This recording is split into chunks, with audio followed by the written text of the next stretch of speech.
Hello everyone, this is Manjeet दामा और मैं आपका स्वागत करता हूं कीमोफिलिक एकेडमी में। आज का एक नया कंसेप्ट पढ़ेंगे जिसको हम बोलते हैं स्पॉन्टेनिटी क्राइटेरिया। देखो, आपने बहुत पढ़ा होगा स्पॉन्टेनिटी क्राइटेरिया। आपको तो ये लगता है कि स्पॉन्टेनिटी क्राइटेरिया बस यही है कि डेल्टा जी अगर लेस देन 0 है तो वो हमारी स्पॉन्टेनियस है रिएक्शन, अदरवाइज वो रिएक्शन हमारी स्पॉन्टेनियस नहीं है। तो मैं तुम्हारी बात सही मान लेता हूँ, भाई ठीक है तुम सही हो। लो, मैंने ये कर दिया कि डेल्टा जी लेस देन 0 कर लिया, तुम्हारी बात ठीक है। लेकिन मैंने यहाँ पे क्या किया, वॉल्यूम और एंट्रोपी का कांस्टेंट कर दिया। अब मुझे बताओ बताओ बताओ, क्या ये अब भी स्पॉन्टेनियस है? नहीं, ये अब भी स्पॉन्टेनियस नहीं है, क्योंकि जो ये डेफिनेशन है ना, ये बच्चों को समझाने के लिए सही है। ये बच्चों को समझाने के लिए तो सही है कि स्पॉन्टेनियस तब होगी जब reaction gives free energy less than 0 होगी। लेकिन क्या स्पॉन्टेनियस ही पता लगती है हमें? भाई किसी एनर्जी का कम होना क्या हमें स्पॉन्टेनियस के साथ साथ और कुछ भी बातें बताता है? तो वो सारी बातें हम आज की वीडियो में डिस्कस करने वाले हैं। और इससे एग्जाम में, हर किसी एग्जाम में क्वेश्चन आ रखा है, चाहे तुम ड्यू से उठा के कहीं पे चले जाओ, नेट लेवल तक, हर किसी में कहीं ना कहीं स्पॉन्टेनिटी क्राइटेरिया फंक्शन किसी ना किसी फॉर्म में आपसे पूछ रखा है। तो मैं कोई भी वीडियो बनाता हूँ तो हमेशा ये चीज जरूर ऑब्जर्व करता हूँ कि प्रीवियस ईयर में इससे रिलेटेड कोई क्वेश्चन आ रखा है कि नहीं आ रखा। अब मैं तुम्हें 1000 वीडियो ऐसी प्रोवाइड कर दूँ और तुम्हारा टाइम वेस्ट करके मुझे कोई फायदा नहीं होगा, तो कम से कम कुछ ऐसी चीज तो देखो जिससे तुम्हारा फायदा भी हो।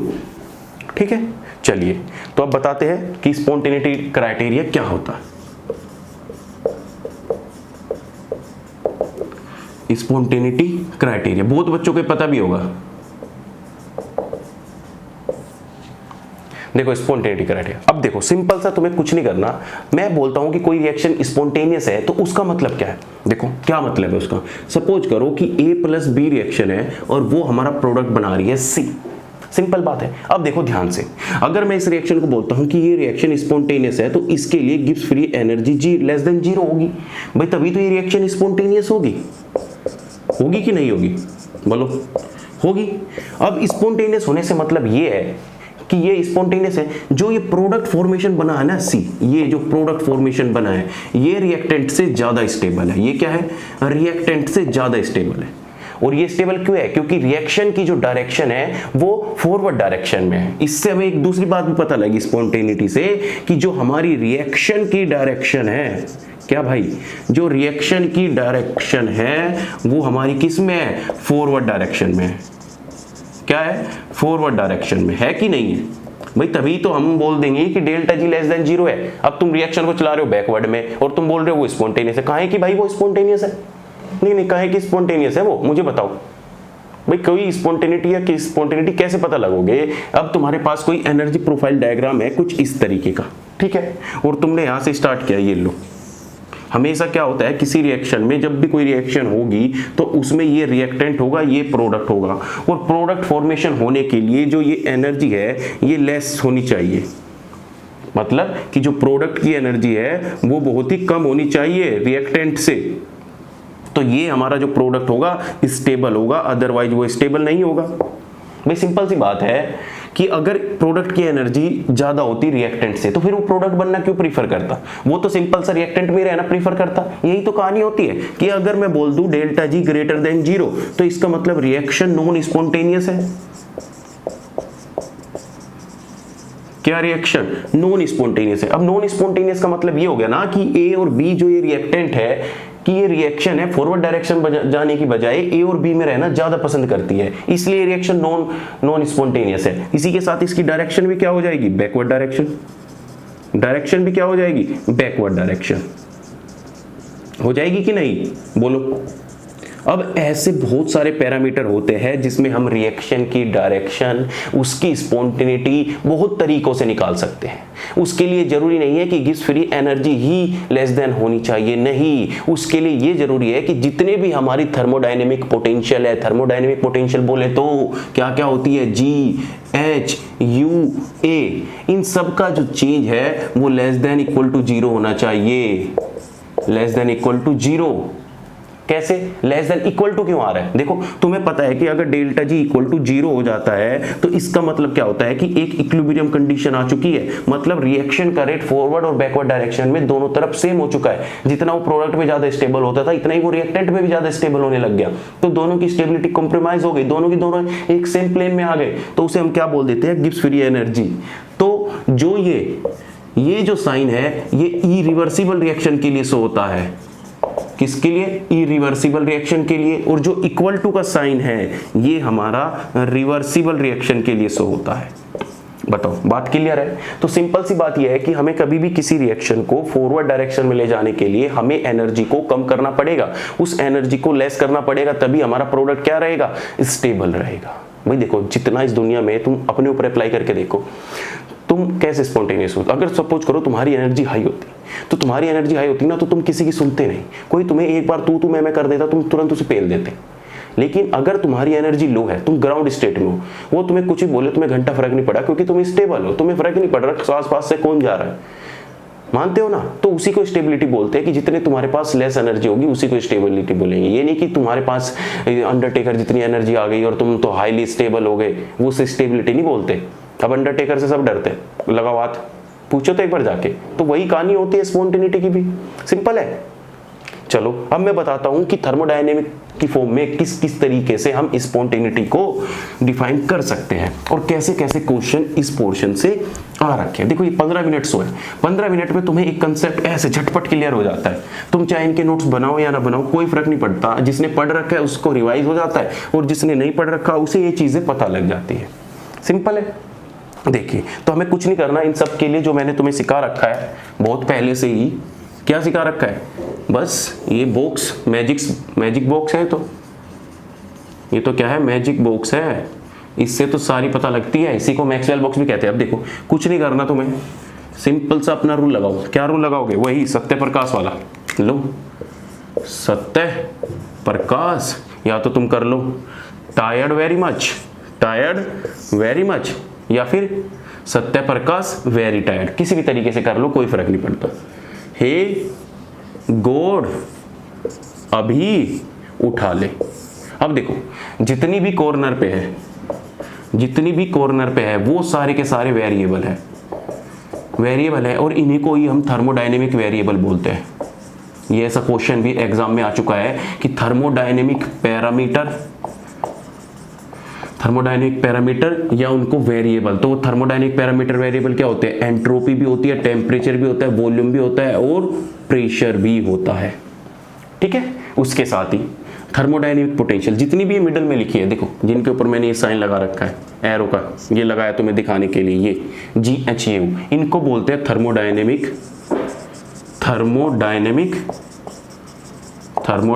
क्या? पोटेंशियल बोले तो एनर्जी, या हम बोल सकते हैं एनर्जी। तो उसमें क्या आ जाती है? G आ जाता है, U आ जाता है, H आ जाता है, A आ जाता है। क्या आ जाता है? A आ जाता है। देखो ध्यान से सुन लो मेरी बात, क्वेश्चन में ना तुम्हें पता कैसे कंफ्यूज करेगा, वो तुमसे पूछ लेगा, मुझे बताओ what is the thermodynamic parameter and thermodynamic potential for open system. तो तुमने तो चीजें रट रखी है, तुम तो झटपट लगा दोगे STVP और GHU ये होती है, लेकिन नहीं, ये जो चीजें लिखी है ना, ये सारी की सारी चीजें दोनों की दोनों सिर्फ क्लोज सिस्टम के लिए है। क्या है? क्लोज सिस्टम के लिए। क्यों क्लोज सिस्टम के लिए? क्योंकि क्लोज सिस्टम में जो मास होता है वो कांस्टेंट होता है और हम मास को चेंज नहीं कर पाते। लेकिन जैसे ही तुम्हें ओपन सिस्टम के लिए बोल दे तो उसमें दो चीजें और ऐड हो जाएगी। थर्मोडायनेमिक पैरामीटर में तो नंबर ऑफ मोल आ जाएगा, क्या आ जाएगा? नंबर ऑफ मोल या अमाउंट आ जाएगा, और हमारा पोटेंशियल की फॉर्म में एक केमिकल पोटेंशियल भी इंक्लूड हो जाएगा। ठीक है? अरे आ रही है बात समझ में? केमिकल पोटेंशियल भी इंक्लूड हो जाएगा। सिंपल बात है। अब देखो सिंपल से तुम्हें क्या बताता हूं।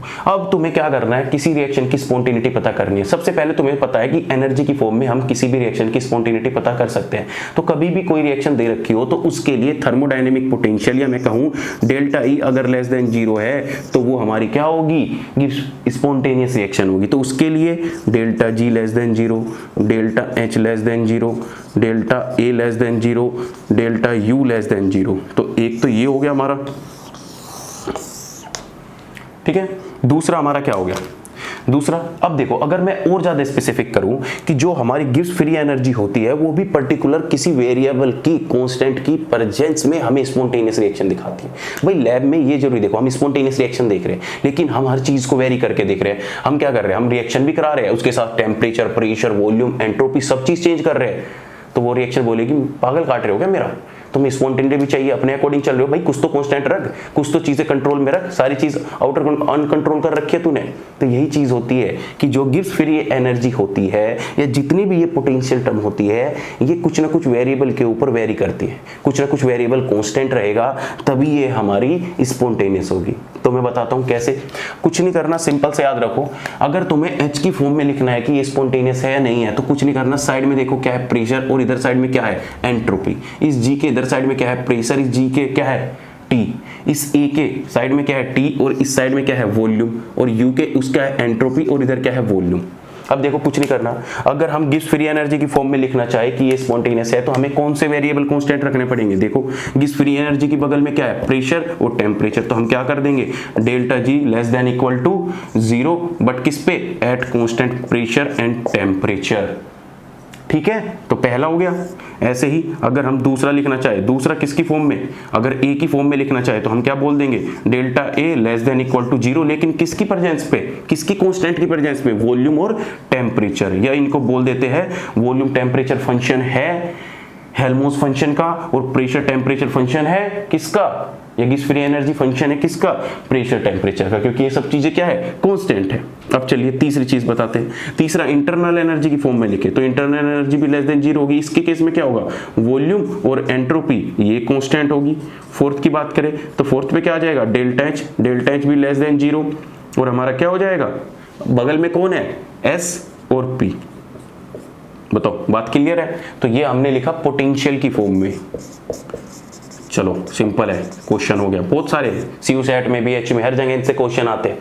आइए नेक्स्ट, अगर तुम्हें इस चीज को लिखना हो किसकी फॉर्म में, थर्मोडायनेमिक पैरामीटर की फॉर्म में। हाँ सही सुन रहे हो तुम, थर्मोडायनेमिक पैरामीटर की फॉर्म में भी हम किसी रिएक्शन की स्पॉन्टेनिटी को बता सकते हैं, लेकिन हमें उसके लिए भी कुछ ना कुछ कांस्टेंट रखने पड़ेंगे।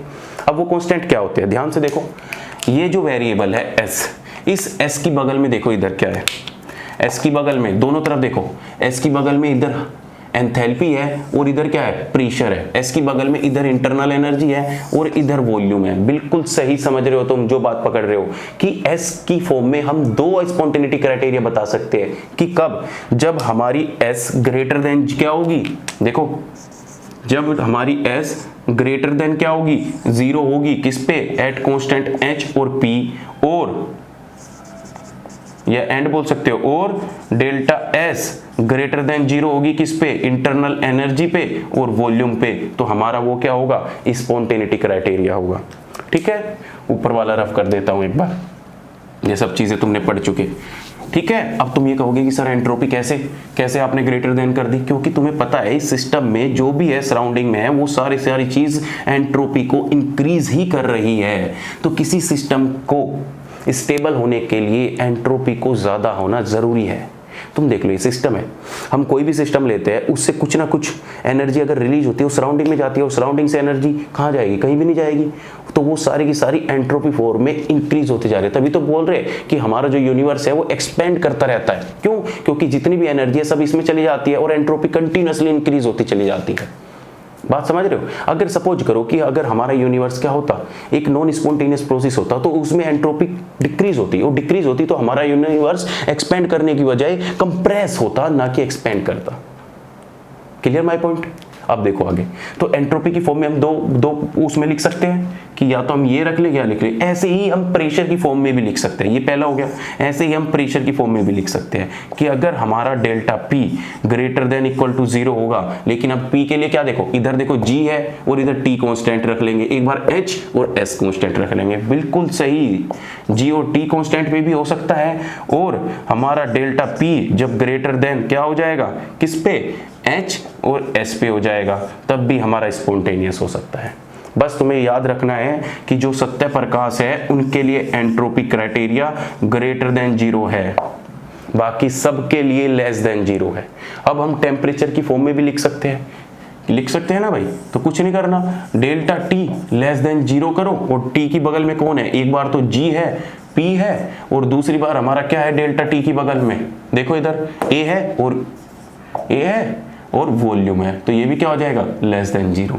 ऐसे ही फोर्थ हम लिख सकते हैं, फोर्थ किसकी फॉर्म में लिख सकते हैं, वॉल्यूम के टर्म में। तो हमारा वॉल्यूम भी लेस देन क्या होना चाहिए 0, वॉल्यूम की बगल में एक बार क्या है हेल्महोल्ट्ज फंक्शन एंड टेम्परेचर, और दूसरा हम क्या लिख सकते हैं डेल्टा वी, और दूसरा क्या लिख सकते हैं इंटरनल एनर्जी और एंट्रोपी। लो भैया हो गया तुम्हारा स्पॉन्टेनिटी क्राइटेरिया। और सिस्टम प्लस सराउंडिंग की एंट्रोपी ग्रेटर देन 0 होनी चाहिए रिवर्सिबल और इरिवर्सिबल रिएक्शन के लिए। अगर तुम्हें एंट्रोपी की फॉर्म में पूछ ले कि delta S system plus surrounding, तो उस केस में ग्रेटर देन इक्वल टू 0 होनी चाहिए। इक्वल टू जो साइन है वो रिवर्सिबल के लिए है कि जो कोई रिवर्सिबल प्रोसेस है, और ग्रेटर देन साइन है वो इरिवर्सिबल प्रोसेस के लिए है। ठीक है, तो इन दोनों को हम सिस्टम प्लस सराउंडिंग को यूनिवर्स भी बोलते हैं। तो यूनिवर्स की एंट्रोपी ग्रेटर देन 0 होनी चाहिए फॉर रिवर्सिबल रिएक्शन के लिए। ठीक है, तो that's all about spontaneity criteria. तो एग्जाम में तुम्हें 100% कोई ना कोई क्वेश्चन इससे जरूर मिलेगा, और बहुत सारे क्वेश्चन आ भी चुके हैं, आप देखिए आराम से। ठीक है, तो जिसको कोई डाउट आता है, कुछ खैर डाउट तो छोड़ता ही नहीं मैं, डाउट की तो बात ही बंद कर दो तुम। ये है एग्जाम में पक्का क्वेश्चन मिलेगा, जिसको नहीं आता वो रिवाइज सीखो, और जिसको आता है वो रिवाइज करो और अपने दोस्तों में शेयर करो, कहीं कहीं भेजो, हर जगह इसको पहुंचाओ कि हाँ ये चीज़ है। ये तो फ्री में है ना, इनके पैसे थोड़े ना लग रहे, तो बांटो भर के। चलिए नेक्स्ट वीडियो में मिलेंगे। नेक्स्ट वीडियो में पढ़ाऊंगा कि फर्स्ट थर्मोडायनेमिक इक्वेशन कैसे आई, क्या जरूरत पड़ी फर्स्ट थर्मोडायनेमिक इक्वेशन की, सेकंड थर्मोडायनेमिक इक्वेशन की क्या जरूरत पड़ी, इसी के साथ साथ नेट में कैसे क्वेश्चन आए थे, किस प्रकार से नेट में क्वेश्चन पूछा गया फर्स्ट थर्मोडायनेमिक इक्वेशन से। जून 2018 में वो क्वेश्चन पूछा गया था। ठीक है, चलिए तो नेक्स्ट वीडियो में करते हैं। लाइक कीजिए, कमेंट कीजिए, शेयर कीजिए जितना से ज़्यादा कर सकते हो, और चैनल को सब्सक्राइब करना मत भूलिए। और हाँ, दूसरी बात कि हमने CBSE का कोर्स स्टार्ट किया है, तो अगर आप अपने छोटे भाई बहन या आसपास पड़ोस में किसी को भी चाहते हैं कि ये अच्छे नंबर लाए, हालांकि तुम चाहते तो नहीं हो, लेकिन फिर भी तुम्हारे मन में कुछ इच्छा है, तो हमें साथ ज्वाइन कराइए। हमने CBSE का एक नया कोर्स लॉन्च किया है, जिसमें हम 12th CBSE बोर्ड की फुल प्रिपरेशन कराने वाले। ठीक है, बहुत 2500 रुपये में सारा कोर्स प्रोवाइड कर देंगे। कहाँ टीचर के धक्के खाते रहते हुए 800-900 रुपये महीना, आना जाना टाइम वेस्ट, कुछ नहीं, घर बैठ के आराम से चिल मार के पढ़, पूरा सिलेबस उसके सामने मिलेगा। Okay, so thank you so much, फिर मिलते हैं नेक्स्ट वीडियो में।